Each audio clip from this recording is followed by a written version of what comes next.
La Corte Internacional de Justicia de La Haya modificó la frontera marítima entre estas dos naciones y le otorgó a Lima cerca de 50.000 kilómetros cuadrados de mar que antes pertenecían a Santiago. A pesar de esta decisión, la Corte no ajustó las coordenadas precisas ni concedió los reclamos iniciales de la demanda peruana.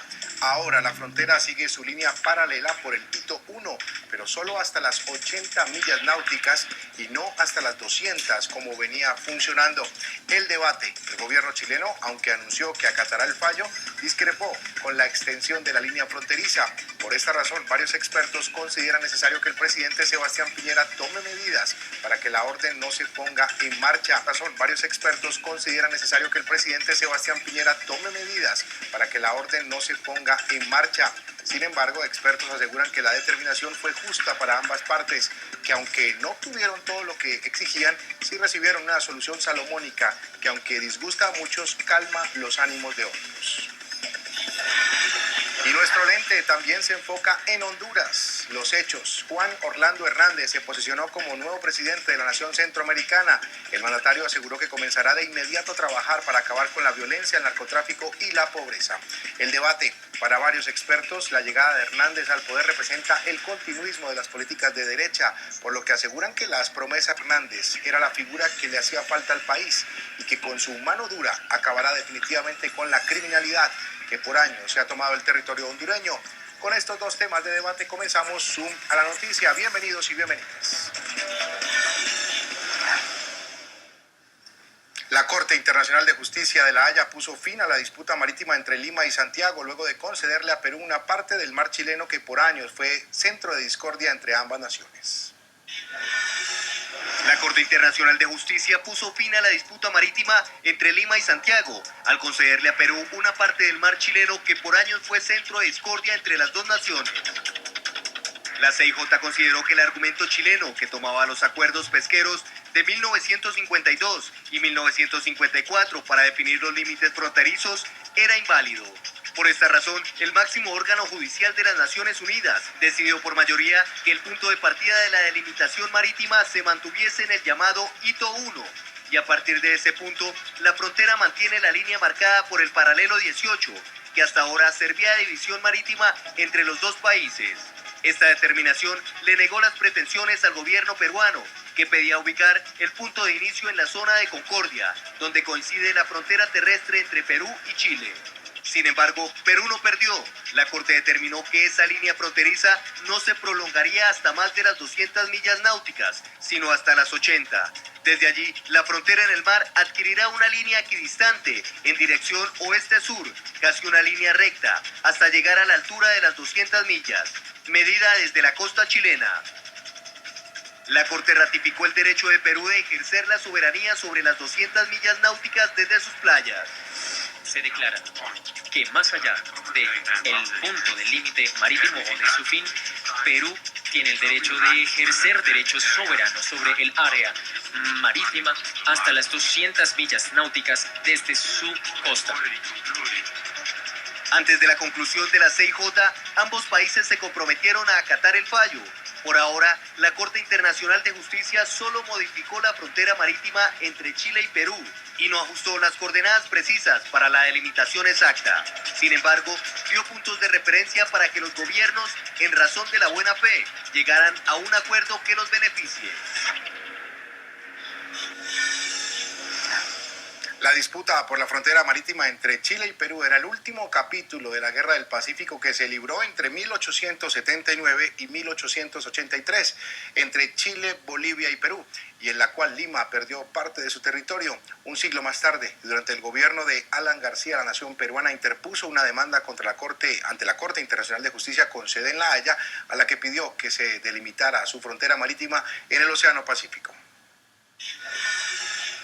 La disputa por la frontera marítima entre Chile y Perú era el último capítulo de la Guerra del Pacífico que se libró entre 1879 y 1883 entre Chile, Bolivia y Perú, y que en la cual Lima perdió parte de su territorio.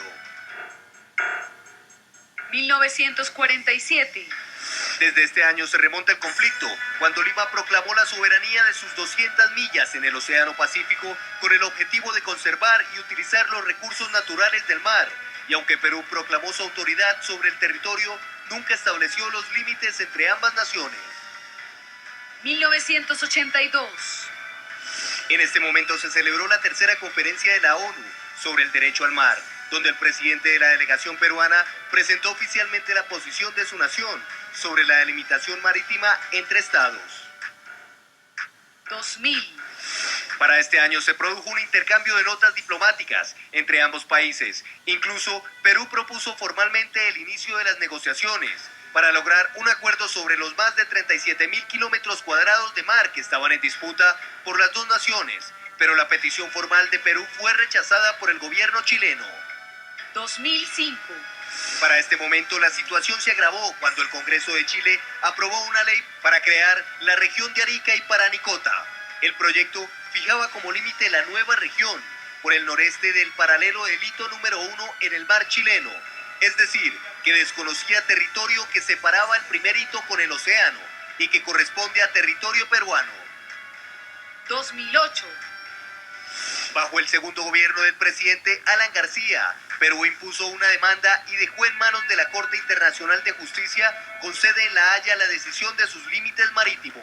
Desde los inicios de la disputa, Chile aseguró que el planteamiento peruano vulneraba la estabilidad de las fronteras y ponía a prueba la vigencia de los tratados internacionales a los cuales los países estaban inscritos.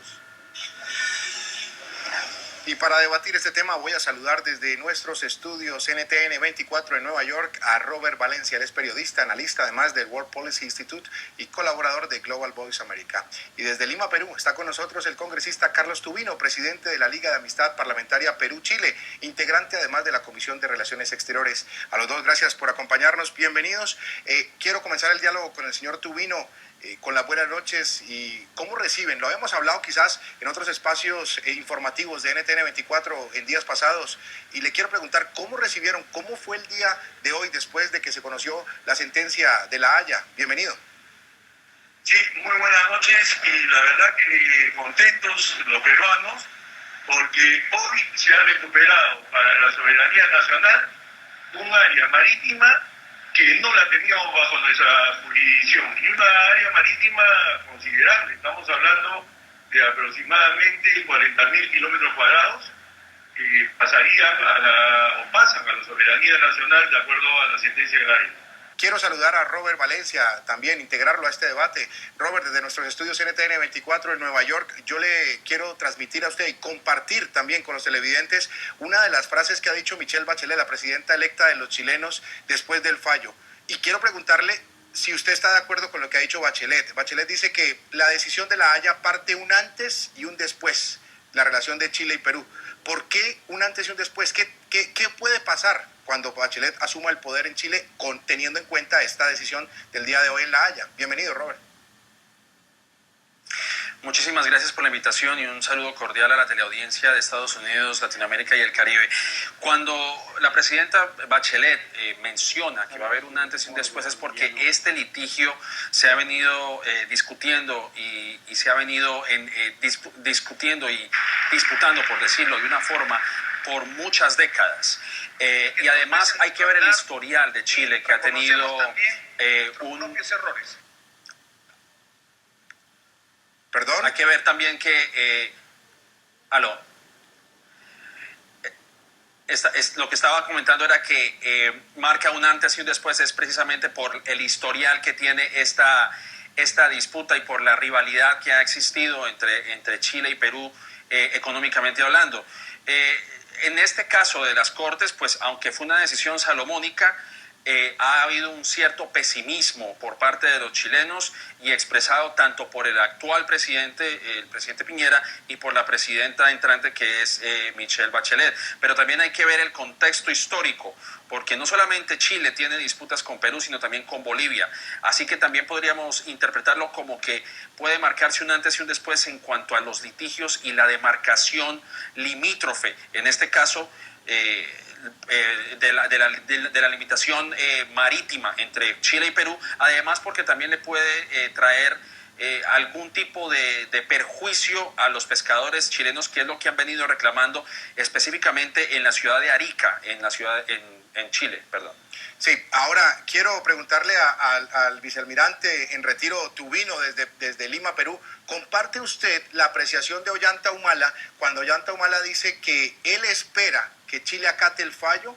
Vamos ahora a tocar el tema de la posición chilena. Más adelantico lo hablaremos tanto con Robert como con usted, pero si yo le pregunto a usted en este momento, ¿usted cree que Chile va a acatar el fallo sin ninguna restricción? Sí, por supuesto que sí. Yo confío plenamente en el compromiso que han asumido tanto el gobierno peruano como el gobierno chileno. Este fallo va a ser acatado. Yo sí creo que la nueva presidenta de Chile, la señora Bachelet, cuando se refiere que hay un antes y un después, ella se refiere a que por mucho tiempo entre peruanos y chilenos nos hemos mirado de soslayo. Y con esta sentencia se cierra definitivamente cualquier tema pendiente limítrofe entre las dos naciones. Y al final tenemos un futuro común, tenemos muchas cosas que podemos trabajar juntos, tenemos la Alianza para el Pacífico, tenemos grandes inversiones tanto en Chile como en el Perú de peruanos y chilenos, que yo creo que todo esto va a fortalecer un futuro totalmente diferente hacia el siglo XXI. Muy bien, vamos a integrar a este debate a Jorge Tarut Dacaret. Él es diputado por el Partido de la Democracia, el PPD, integrante de la Comisión de Relaciones Exteriores de la Cámara Baja, ex embajador de Chile. Yo le quiero dar las buenas noches, diputado Tarut. Gracias por acompañarnos en Zoom. Bienvenido a NTN 24.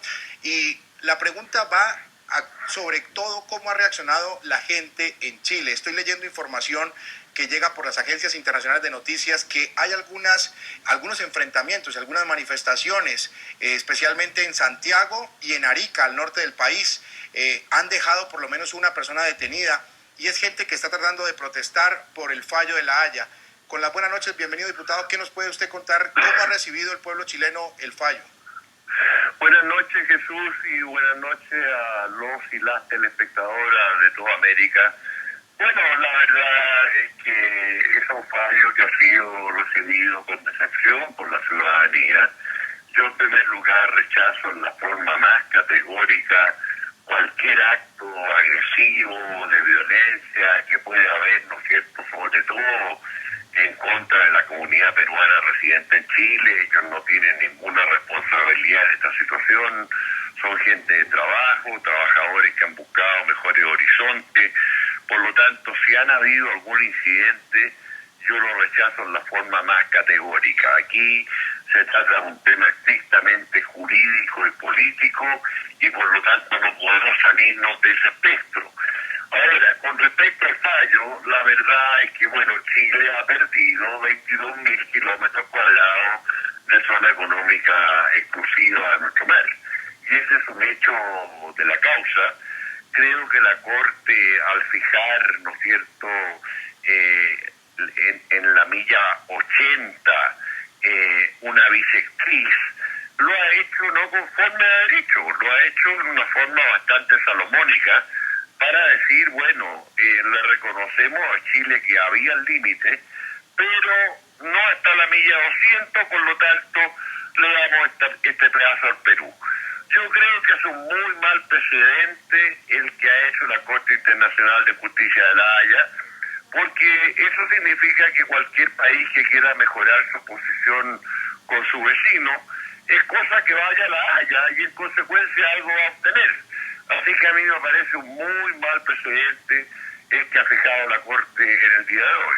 Muy bien, diputado, ese es el punto que vamos a tocar en unos segundos cuando regresemos de la pausa comercial con los demás invitados esta noche en Zoom, porque usted está colocando precisamente el dedo en la llaga. ¿Qué va a pasar después? Y teniendo en cuenta este precedente en este fallo internacional. Vamos a revisar las opiniones de los televidentes en las cuentas de Twitter que aparecen en sus pantallas, a quien les preguntamos esta noche quién ganó y quién perdió tras el fallo de la Corte Internacional de La Haya por la disputa limítrofe marítima entre Chile y Perú. Vamos con la primera opinión. La de Jorge Arturo Sasa. Dice, la propuesta peruana siempre sonó razonable y lógica. Entre dos países tan conectados solo debería generarse nueva cooperación. Seguimos con la opinión de Sandra González. Es una lucha liderada por Perú y que hoy merece haber ganado este litigio luego de más de 20 años. Llegó el momento de hacer nuestra primera pausa comercial. Ya regresamos con más de este debate. Ya regresamos con Zoom a la noticia. Con Zoom a la noticia.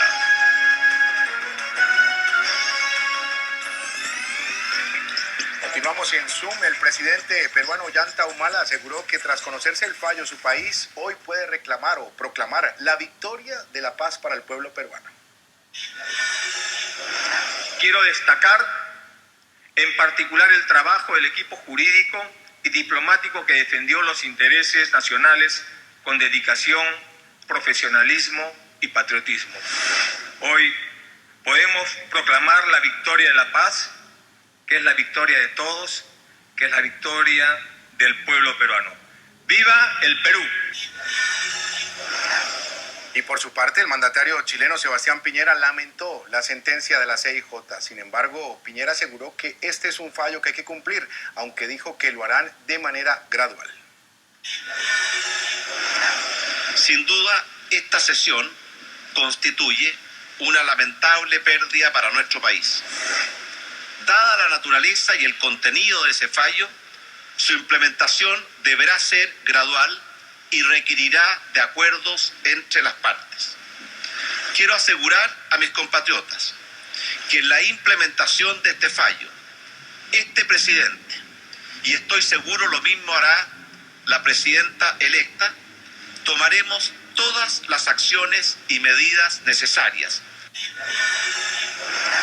Continuamos con el debate y quiero comentar con Robert Valencia desde NTN 24 Nueva York eso que acabábamos de hablar antes del corte comercial con el diputado Tarut, en el sentido del precedente que sienta la Corte Internacional de Justicia con sede en La Haya. Ya lo había hecho hace apenas unos meses con el fallo sobre el diferendo marítimo limítrofe entre Nicaragua y Colombia.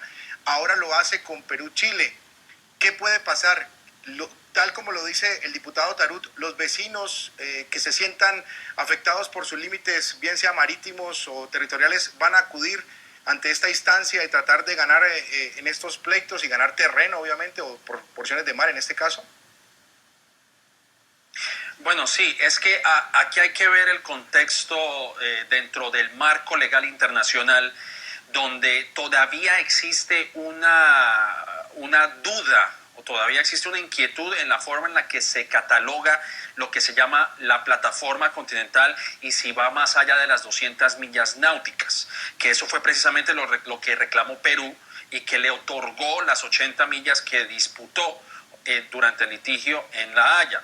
Y no es el primer caso que vemos, y sí, como usted lo acaba de mencionar, tanto Chile como Perú estuvieron muy pendientes de la decisión del litigio entre Colombia y Nicaragua, porque precisamente esa era la discusión. ¿Qué es lo que se determina como plataforma continental? ¿Qué es lo que se determina como las llamadas 200 millas más allá de su plataforma?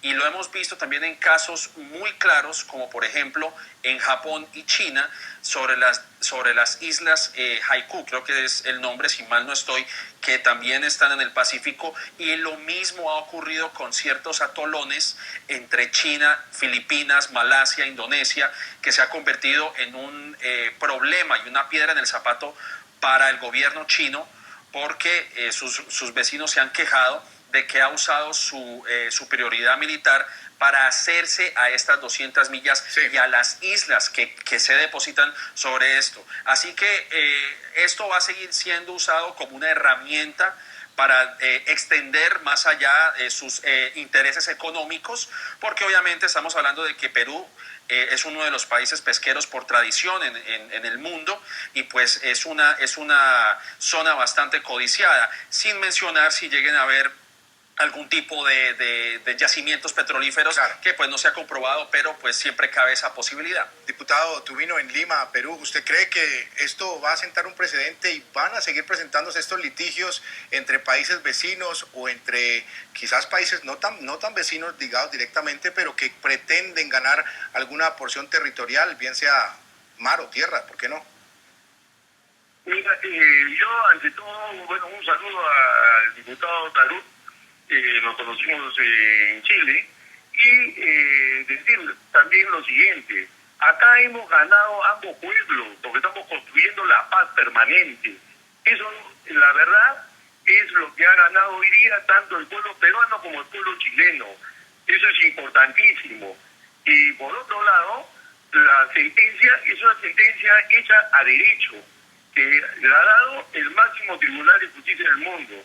Yo no creo ni comparto esa opinión del diputado Tarut, de que, es decir, las naciones construyen un caso, van a La Haya y La Haya le da la razón o le da la razón en parte. Yo creo que acá lo que tenemos que ver es que acá no había los sustentos jurídicos necesarios que tenía Chile para mantener la soberanía del paralelo sobre 200 millas. Al final, la Corte ha determinado que ese paralelo va hasta la milla 80 y luego ya se traza la línea como la había pedido el gobierno peruano. Entonces, la línea equidistante. Entonces, yo creo que es una sentencia hecha a derecho, pero importantísimo hacia el siglo XXI, hacia el futuro del Perú y de Chile, es que estamos construyendo la paz. Diputado Tarut, regreso con usted a Chile porque le quiero preguntar algo que ha dicho Sebastián Piñera y es el tiempo de la implementación. Ha hablado Piñera que lo va a implementar, pero que va a tomar algo de tiempo. Y quiero tener como precedente o como referencia lo que ha sucedido en el fallo entre Nicaragua y Colombia, un fallo que tampoco ha sido implementado lo más rápido posible y que ha tomado inclusive algunos otros ribetes. Para usted, diputado Tarut, ¿va a ser rápida la implementación del fallo o todo lo contrario? No, mire, la implementación del fallo va a ser gradual y eso creo que el propio presidente Ollanta lo ha comprendido. No obstante, en el Perú hemos tenido otras voces que llamaban a un acatamiento inmediato, ¿no es cierto?, y a una ejecución inmediata. Bueno, esas fueron las primeras declaraciones, pero yo creo que el presidente Humala ha sido ponderado, ha señalado de que esto se hace en forma gradual. Hoy día ha conversado telefónicamente con el presidente Piñera y por lo tanto, bueno, aquí también hay que cambiar legislación. El propio Perú tiene que cambiar su legislación porque ellos no reconocían el hito 1 como, ¿no es cierto?, el hito fronterizo con Chile. Sin embargo, la Corte lo ha ratificado en forma concreta de que el hito 1 es el que da el paralelo y es la frontera. Entonces, usted va a tener legislación que va a tener que ser modificada en el Perú y también legislación que va a tener que pasar por el Congreso chileno. Entonces, esta implementación no se puede hacer de un día para otro y por lo tanto, ¿no es cierto?, yo confío en que las autoridades del Perú esto lo van a comprender. Muy bien. Ahora, para Robert Valencia, le quiero preguntar a Robert si políticamente Piñera está de salida. Piñera ya está entregando el mandato y asumirá Michelle Bachelet. Obviamente tendrá que ser Michelle Bachelet la que tenga que asumir, por decirlo de alguna manera, el costo político de la implementación del fallo. Y por el lado de Perú, me imagino que Ollanta Humala políticamente queda robustecido, queda fortalecido. Indudablemente, yo creo que eso se vio demostrado cuando una vez se dio a conocer la decisión de la Corte, pues miles de peruanos salieron a festejar alrededor del Palacio Presidencial, donde el presidente Ollanta Humala también salió a comunicar a los peruanos sobre esta decisión. En el caso de Michelle Bachelet, pues sí, ella siendo la presidenta electa, pues va a tener que afrontar esa situación. Yo quisiera anotar algo que el invitado también mencionó sobre el futuro de las relaciones entre Chile y Perú, y es precisamente la Alianza del Pacífico, y a eso también hace referencia la presidenta Bachelet, porque esta es una de las alianzas que presenta un panorama más prometedor que otros bloques políticos, económicos, y hay que ver que ya ha comenzado una integración de las bolsas de valores bajo el marco del mercado latinoamericano, que incluye además Bogotá, también la bolsa de Bogotá, Lima, Santiago. Así que yo creo que dentro del marco internacional para Bachelet, pues es la de mantener esa armonía y que no se rompa esa alianza a raíz de esa decisión que se tomó el día de hoy. Es importante lo que usted está señalando, Robert, y con eso quiero pasarle, por decir así, el balón al diputado Tubino y al diputado Tarut, porque ha mencionado usted la Alianza del Pacífico, y ese, creo yo, va a ser un escenario crucial para lo que se viene de aquí en adelante, tanto la implementación como obviamente las propias relaciones diplomáticas entre Perú y Chile. En los próximos días, en las próximas semanas, va a haber una cumbre muy importante de la Alianza del Pacífico, será en territorio colombiano, y obviamente estarán tanto los presidentes de Chile, sus cancilleres, el presidente de Chile, el canciller, y el presidente peruano, y también la canciller. Diputado Tubino, ¿será la Alianza Pacífico este marco fundamental y especial para que esto pueda tener un buen final? Por supuesto. O sea, la Alianza del Pacífico tiene una proyección importantísima, tanto para el Perú, tanto para Chile, para Colombia y para México.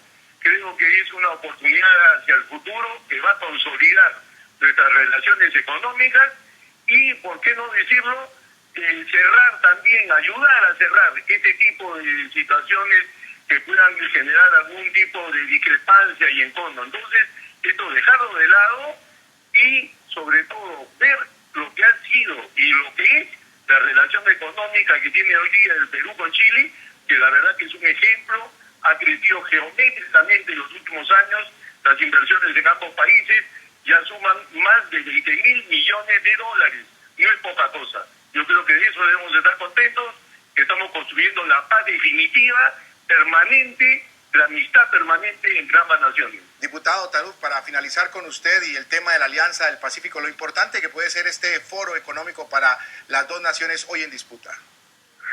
Bueno, en primer lugar yo saludo a mi colega del Perú y quisiera tomar sus palabras como concretas, en el sentido de que aquí no hay más temas pendientes, porque la verdad es que en 1999 el canciller de Tresini y también el presidente Fujimori señalaron que no había más temas pendientes con Chile, pero años después, ¿no es cierto?, volvieron a surgir el tema y nos demandaron en La Haya.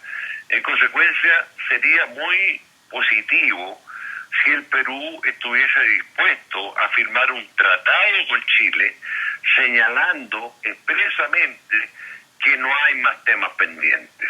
Yo creo que eso traería una enorme confianza entre las dos naciones y así verdaderamente, declarando que no hay más temas pendientes, podemos construir un futuro muy próspero, porque evidentemente, claro, las inversiones para acá, las inversiones para allá son muy buenas, pero a nadie le gusta perder territorio, y eso digámoslo con todas sus letras.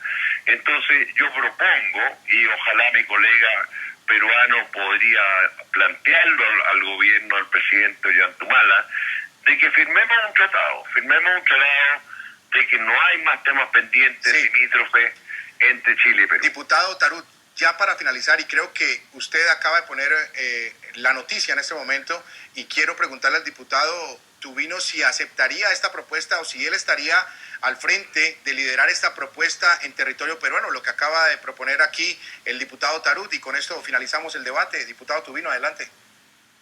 Sí, nosotros estamos acá en el Perú dispuestos a seguir construyendo la paz. Hoy esto lo tiene en sus manos la Cancillería peruana, la Cancillería chilena. Yo espero que ambas cancillerías sigan construyendo esta paz permanente que necesitamos ambos pueblos, y que si hay que llegar a documentos que se deben hacer entre las naciones, se vean cómo llegar a ellos. Y entonces, en mi caso, yo no soy un congresista del gobierno, pero sí espero que ambos gobiernos, ambas cancillerías, sigan construyendo la paz. Muy bien, le quiero agradecer desde Lima a Carlos Tubino, congresista, presidente de la Liga de Amistad Parlamentaria entre Perú y Chile, integrante además de la Comisión de Relaciones Exteriores. Desde Santiago de Chile nos acompañó el diputado Jorge Tarut. Él es diputado por el Partido de la Democracia, el PPD, integrante de la Comisión también de Relaciones Exteriores en la Cámara Baja. A Robert Valencia, periodista, analista, le puedo pedir que nos acompañe en nuestro segundo tema de debate. Ya regresamos con usted, Robert, Y a nuestros dos invitados en Santiago y en Lima les damos las buenas noches. Vamos a hacer una pausa y antes revisamos las cuentas de Twitter que aparecen en sus pantallas. Estamos preguntando esta noche quién ganó y quién perdió tras el fallo de la Corte Internacional de Justicia con sede en La Haya. La primera opinión llega de Valerie Rivera. Nos dice, perdieron los pobladores de Arica que tradicionalmente han pescado. La Corte Internacional de Justicia nunca evalúa las características de cada territorio. Otra de las opiniones que revisamos en este momento es la de Alberto Contreras. Nadie perdió. Ambos países acordaron acatar el fallo tal y como fuera. Lo importante era precisar y delimitar fronteras. Al regreso, Juan Orlando Hernández asumió como nuevo presidente de Honduras.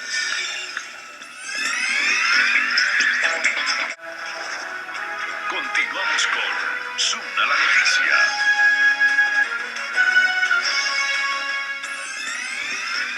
Honduras oficialmente tiene un nuevo jefe de Estado. Juan Orlando Hernández se posesionó como el nuevo presidente de la nación.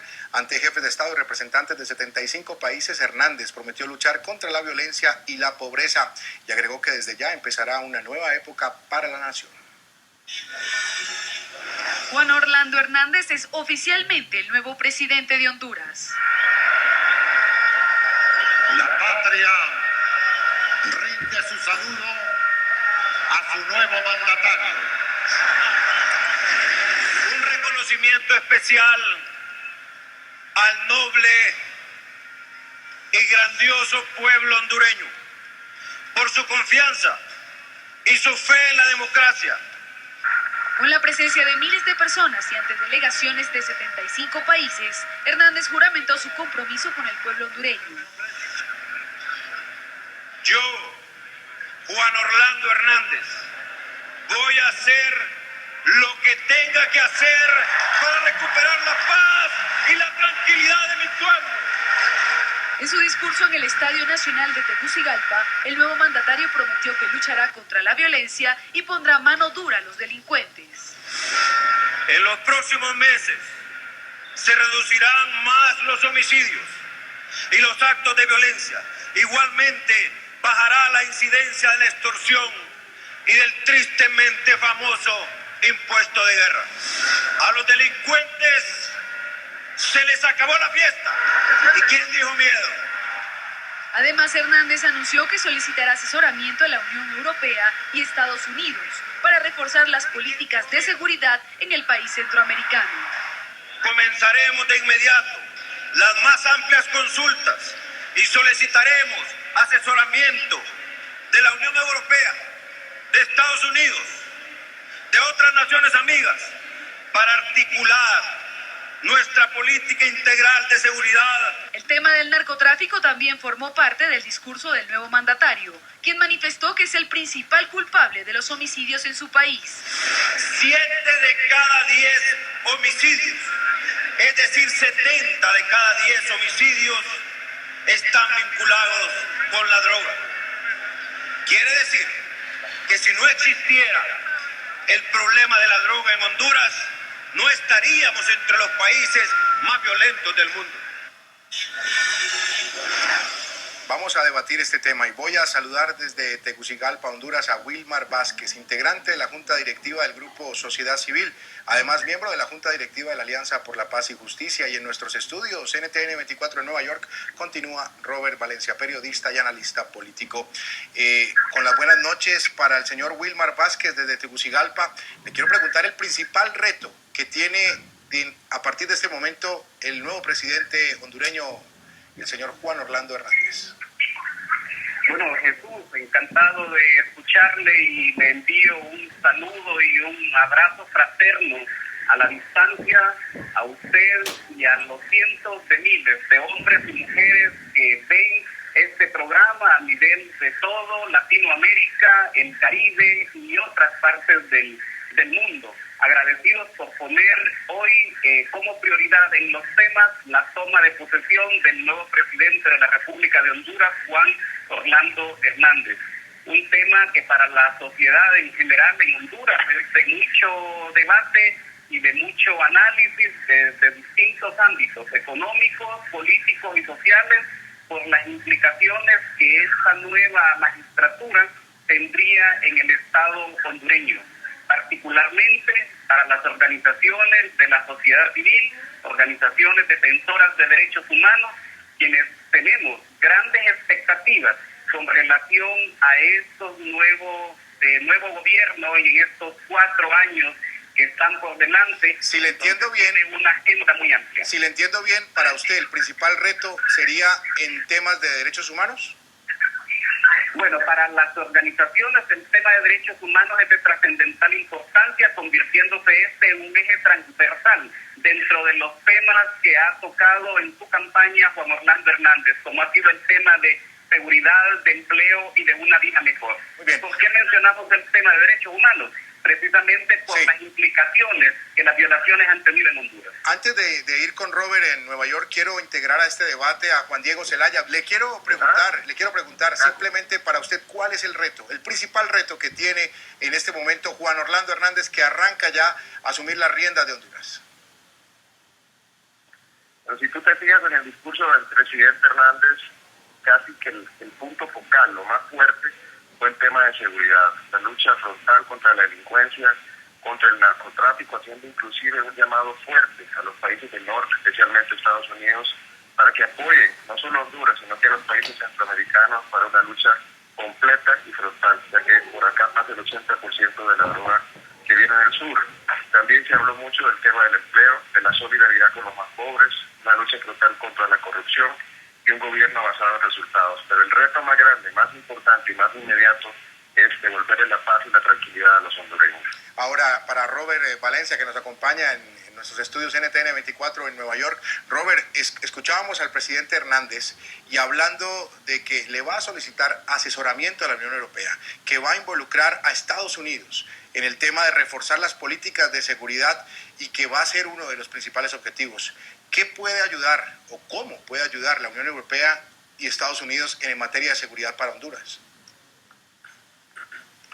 Bueno, nuevamente muchas gracias por la invitación y un saludo nuevamente a la teleaudiencia de NTN 24. Bueno, el asesoramiento ya ha pasado desde hace mucho tiempo. Uno de los del asesoramiento del que habla el presidente es el llamado CARSI, que es un paquete de ayuda que había aprobado los Estados Unidos precisamente bajo el mandato del presidente Barack Obama, y que fue ratificado también por la secretaria de Estado en ese entonces, Hillary Clinton, el cual provee ayuda militar financieramente hablando. No puedo dar un aproximado, son creo 381 millones de dólares, si no estoy mal. Además de eso, pues asesoramiento militar, etcétera, etcétera. Sin embargo, yo creo que el cambio tiene que venir de adentro, es decir, dentro de Honduras, porque de nada sirve que estos paquetes de ayuda lleguen al país centroamericano si no se hace un cambio sistemático de la corrupción que sigue imperando en las filas castrenses, en las filas de la seguridad pública en Honduras y pues sin lugar a dudas dentro del cuerpo legislativo. Y hay que también remontarse, hablando de retos, es la llamada ley de secretos que había incluso pasado el Senado hace varios meses, ya hace un mes aproximadamente, el cual le permitía seleccionar qué tipo de información podría ser disponible ante la opinión pública.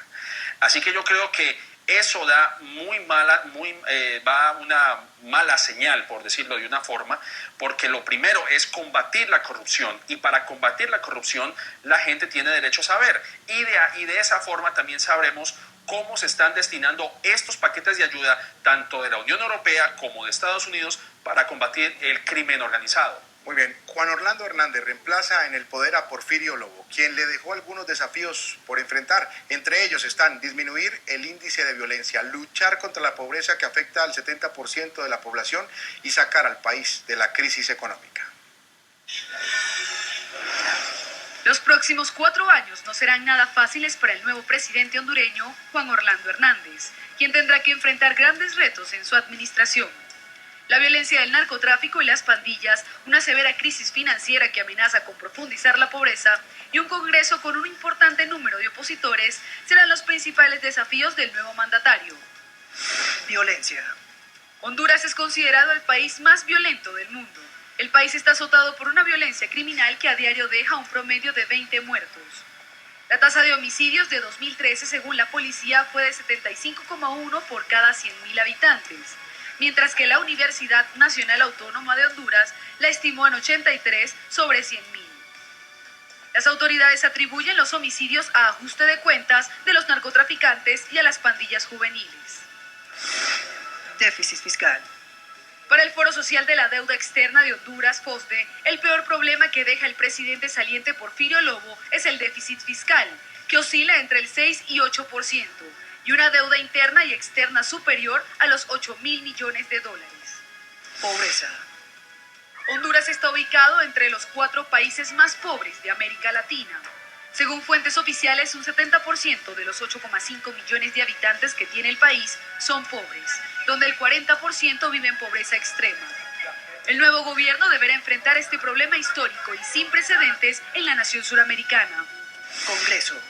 Juan Orlando Hernández encontrará un Congreso de 128 miembros con una oposición de 50 diputados, liderados por el derrocado presidente Manuel Zelaya.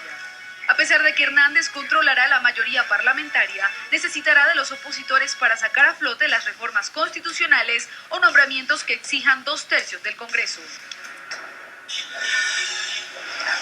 Seguimos debatiendo y quiero formular la misma pregunta para Wilmar Vázquez y para Juan Diego Zelaya. Políticamente, ¿Juan Orlando Hernández tiene fácil el camino o por el contrario va a tener oposición y oposición férrea dentro del Congreso? Wilmar primero y luego Juan Diego.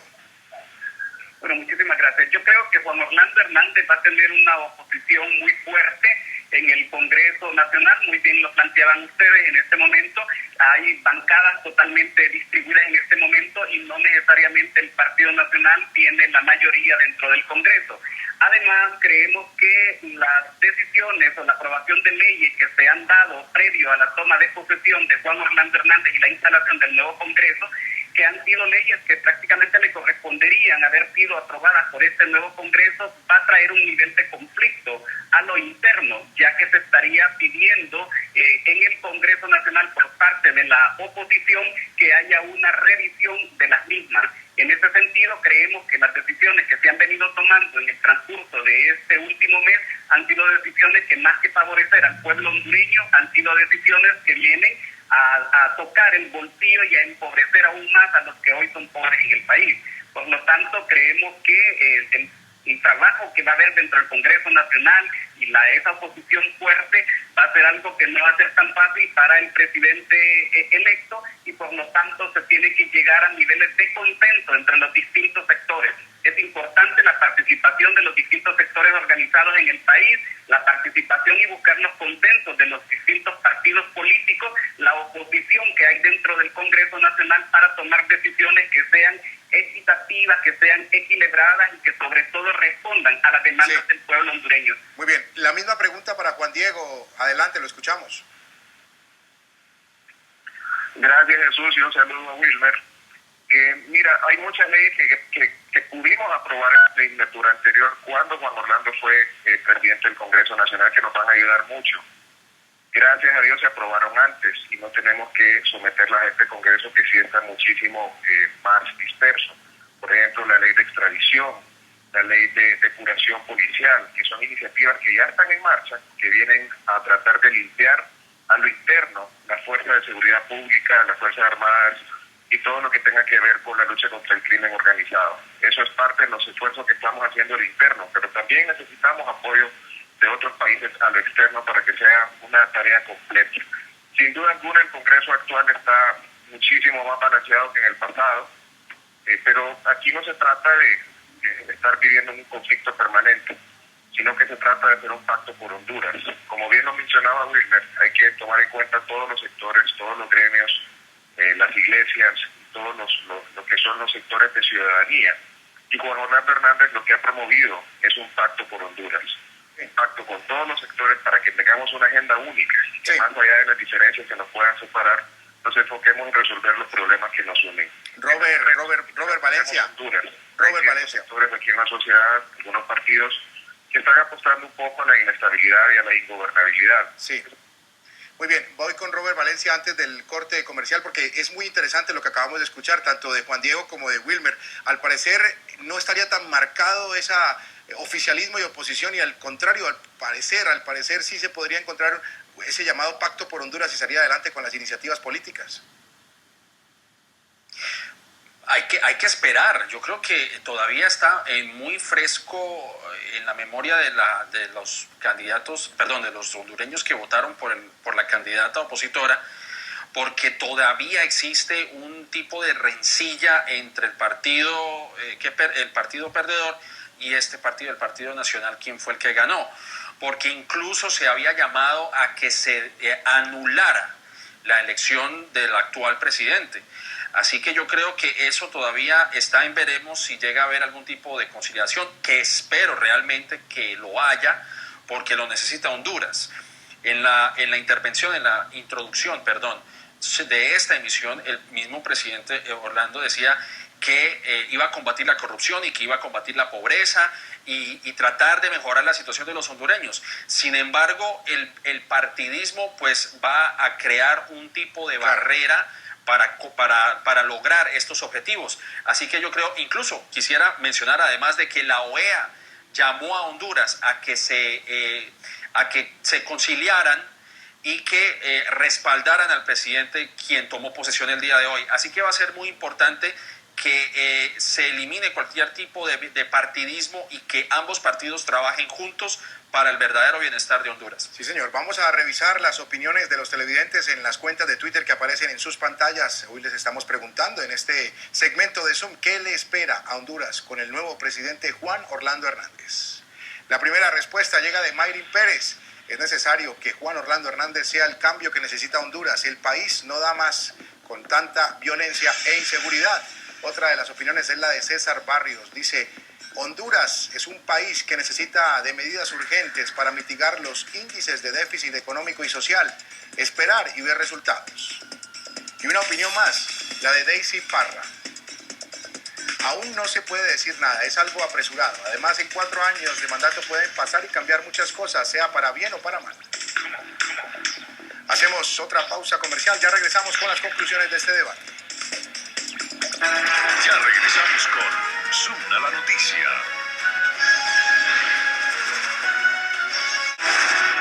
Continuamos con Zoom a la noticia.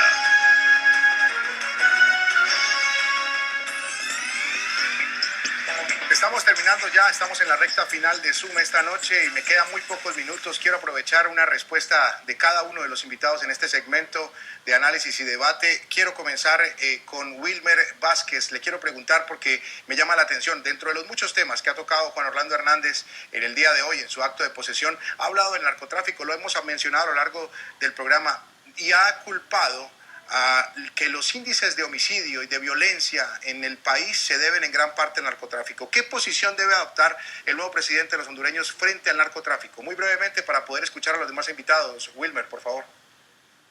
Bueno, yo creo que es importante reconocer que en Honduras la impunidad prácticamente se ha convertido en una política de Estado. Y cuando no se castigan los responsables de cometer cualquier tipo de delito, incluyendo esto, lo que tiene que ver con el narcotráfico, el tráfico de armas, por ejemplo, si no se castiga a los culpables, lógicamente no hay una corrección y el delito se sigue cometiendo, por un lado. Y por el otro lado, aquí en el país se especula de la vinculación incluso de políticos y de los sectores o de los operadores de justicia, por ejemplo, en este caso, vinculados también al narcotráfico. Creemos que en ese sentido el narcotráfico ha venido también penetrando estructuras del Estado, ha venido penetrando a personas que difícilmente podría contrarrestarse el mismo mientras existan ese tipo de intereses políticos, partidistas, empresariales y sectoriales.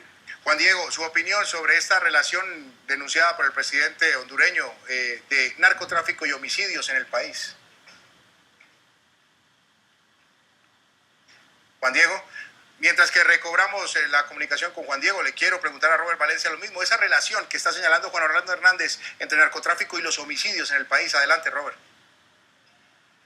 Sí, El tema del narcotráfico va más allá de lo que puede sostener Honduras. Sí, concuerdo totalmente con los invitados.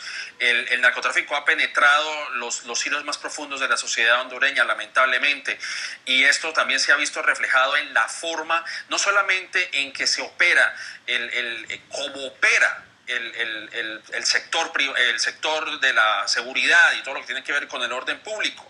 Hemos visto casos catastróficos también en el aspecto carcelario en Honduras. Recordemos, hace un par de años el caso de Comayagua y esa terrible conflagración que mató y que ocasionó grandes pérdidas humanas en esa cárcel, precisamente porque ya es tanta la criminalidad que el sistema carcelario no puede sostener todos los vándalos o cualquier tipo de persona que ha estado vinculada con el narcotráfico o con relaciones con las pandillas. El tema de las drogas es un tema que no solamente lo puede enfrentar Honduras, lo ha enfrentado Guatemala, lo ha enfrentado México, lo ha enfrentado Colombia, es un tema que va más allá de sus fronteras. Así que lo que puede hacer Honduras es tratar de limpiar su esquema y su sistema de seguridad, pero también tiene que recibir ayuda de sus vecinos, como incluso uno de los invitados lo mencionó anteriormente. Y concluyo con Juan Diego, que ya lo retomamos. Juan Diego, si me escucha, diputado, finalmente, ¿cuál debe ser esa posición del presidente Hernández frente al tema del narcotráfico? Muy brevemente, por favor, estamos concluyendo. Gracias, Jesús. Mira, al final yo creo que el reto más importante es el tema de la inseguridad. Y una de las promesas de campaña y una frase de campaña que se marcó mucho aquí en Honduras fue la siguiente: voy a hacer lo que tenga que hacer para recuperar la paz y la tranquilidad. El tema de la seguridad es algo que va a estar tomando Juan Orlando Hernández, él personalmente, como prioridad de su gobierno, de su tiempo, de su agenda, para que los hondureños podamos recuperar la paz.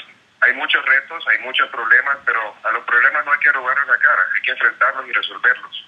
Y Honduras hoy se llena de esperanza, se llena de fe, de que juntos, unidos, vamos a poder construir esta nueva etapa de Honduras y acompañarlo y poner nuestro grano de arena para que Honduras salga adelante. Gracias, Jesús. Pues que ojalá así sea. Le quiero agradecer a Wilmer Vázquez, integrante de la Junta Directiva del Grupo Sociedad Civil, además miembro de la Junta Directiva de la Alianza por la Paz y Justicia, al diputado Juan Diego Zelaya, y desde nuestros estudios NTN 24 en Nueva York, Robert Valencia, periodista y analista político. A todos, muy buenas noches, gracias por acompañarnos en Zoom. Los esperamos mañana con más temas de debate. Muy amables.